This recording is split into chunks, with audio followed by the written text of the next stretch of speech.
So you quoted Romans 1:13 through 17 to speak of the Gentiles. And then you said neither Jew nor Greek. So we're going to go ahead and deal with that because there's a lot of misconception when you see so-called other nations being named of in the book of Romans. People tend to think of other nations outside of God, but God is not contradictory to himself. And so we're going to see how God only deals with the Israelites and the Israelites only. So go ahead and get in the scriptures and let's break this down. This is Deuteronomy chapter 7, verse 6. For thou art an holy people unto the Lord thy God. The Lord thy God hath chosen thee to be a special people unto himself. This is where it gets good now. Above, not equal to, not under, but above all people that are upon the face of the earth. The Lord did not set his love upon you nor choose you because you were more in number than any people, for you were the fewest of all people. So in Deuteronomy 7:6, speaking to the Israelites, they were told that they were going to be a special people above all people upon the face of the earth. Let's get something else, because what most people tend to do is they tend to separate the New Testament from the Old, and we know that God does not change. He's the same today, yesterday, and forever. So let's go ahead and get that. So in the Old Testament, his people were the Israelites, but now you go to Romans and you're so-called saying now God has changed and now his people are of other nations. But clearly throughout all the Old Testament, his people were the Israelites. Now let's get what Isaiah said about any new gospel that comes against what's said in the Old Testament. Isaiah chapter 8, verse 20, to the law, Old Testament, to the testimony, the prophets, if they speak not according to this word, which is the Old Testament and the prophets, it is because there is no light in them. We know that Christ taught Paul. So why would Paul say anything or speak of any other nations that is not of the nation of Israel? Now let's go ahead and deal with Romans 1:13. Before we get Romans 1:13, we need to see who the book of Romans was written to. We're going to start at Romans 1, verse 7. This is Romans chapter 1, verse 7. To all that be in Rome, beloved of God, called to be saints, grace to you and peace from God our Father and the Lord Jesus Christ. The Bible is clear on who his people is.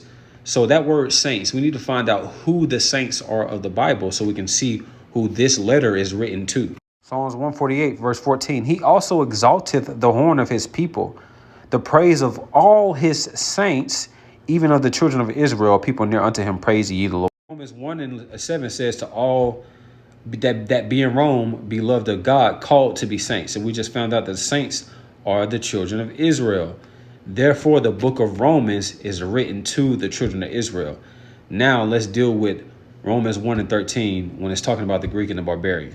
Romans chapter 1, verse 13. Now I would not have you ignorant, brethren, that oftentimes I purposed to come unto you, but was let hitherto, that I might have some fruit among you also, even as among other Gentiles. The confusion comes in when people see Gentiles, they automatically think other nations.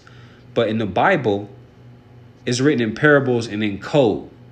And Gentiles are not always referring to other nations. Let's get that. This is the Zondervan Compact Bible Dictionary. Definition of Gentiles. Usually, it means a non-Israelite people. Now, I highlighted that word usually because the scholars know that on some occasions when you see Gentiles, it's referring to Israelites.